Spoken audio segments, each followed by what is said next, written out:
আসসালামু আলাইকুম। আমি হামিদা রহমান ঢাকা থেকে বলছি।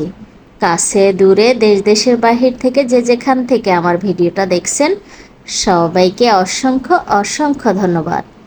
দেখতে পেয়েছেন মামে রেডি হয়ে বের হয়ে গেছি, কারণ আমরা তো ঘুরতে ভালোবাসি, সাথে বাইরের খাবার খেতে অনেক ভালোবাসি।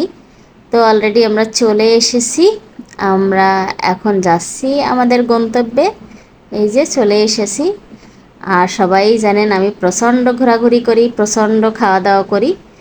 তো এই তো আমাদের খাবার অলরেডি চলে এসেছে। কি খাবার নিয়ে আসছে দেখেন, গরম গরম চিতই পিঠা, সাথে হচ্ছে নানান রকম ভর্তা। এখানে বিভিন্ন রকম ভর্তা পাওয়া যায়, বিভিন্ন রকম শুটকি ভর্তা, ধনে ভর্তা, ধনে পাতা ভর্তা, তারপর সরিষা ভর্তা, কালিজিরা ভর্তা, তারপরে বিভিন্ন ইলিশ মাছ মাংসের ভর্তা, মানে অনেক ধরনের ভর্তা এইখানটায় পাওয়া যায়। তো আমরা প্রায় সময় এই পিঠাটা খাই। সবাই মনে হয়, মানে অনেকেই ভাবে যে শুধু শীতকালে পিঠাটা পাওয়া যায়, না, এখানে গরমকালেও পিঠাটা পাওয়া যায়। দেখেন আমরা খাওয়ার পরে মেয়ে বলতেছে আরও খাবে, ওর বাবা আবার নিয়ে এসে দিয়েছে। আর আমি এখন একটু বাইরে একটু কম খাওয়ার চেষ্টা করি, সব ধরনের খাবার খাই বাট একটু মানে কোয়ান্টিটি কম করে খাই আর কি। এরপর আবার নিয়ে আসলো হচ্ছে জুস, ঠান্ডা ঠান্ডা জুস। তো আসলেই মানে বাইরের এই পিঠাটা মানে এতটা ভালো লাগে, গরম আর শীত মনে হয় না। বেশিরভাগে শীতের সময় পিঠা বেশি পাওয়া যায়, বাট ঢাকা শহরে মানে অল টাইম এখন পিঠা পাওয়া যায়, যে কোনো পিঠা।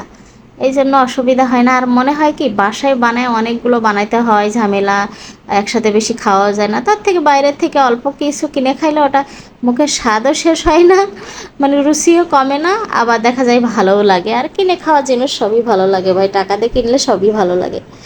যাই হোক, এখানে প্রচুর খাবারের দোকান, সব ধরনের খাবারের দোকান।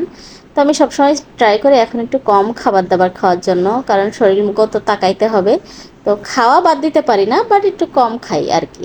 এই তো তো আমরা বের হয়ে পড়েছি, বাসায় অলরেডি চলে এসেছি। আর দেখেন কত বড় একটা কাঁঠাল নিয়ে আসা হয়েছে, কিন্তু ভাগ্যক্রমে কাঁঠালটা ভালো না। আর এখানে হাঁসের ডিম আর সাথে কলা, এটা কি বাংলা কলা বলে, কি নাম সব রে বাবা। যাই হোক, কারণ কাঁঠালটা একটু ভাঙবো, ভেঙে আমরা খেয়ে দেখবো আসলে কেমন।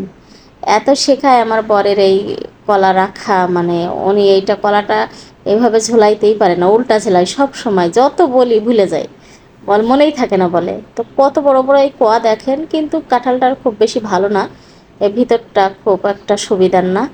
তো এখন ভাগ্য, সবই হচ্ছে ভাগ্য, কিছু করার নেই, ভাগ্যে যা আছে সেটা হবেই। ঢাকা শহরের কাঁঠাল খুব বেশি ভালো হয় না। তো এই ছিল আমার আজকের ভিডিও। কেমন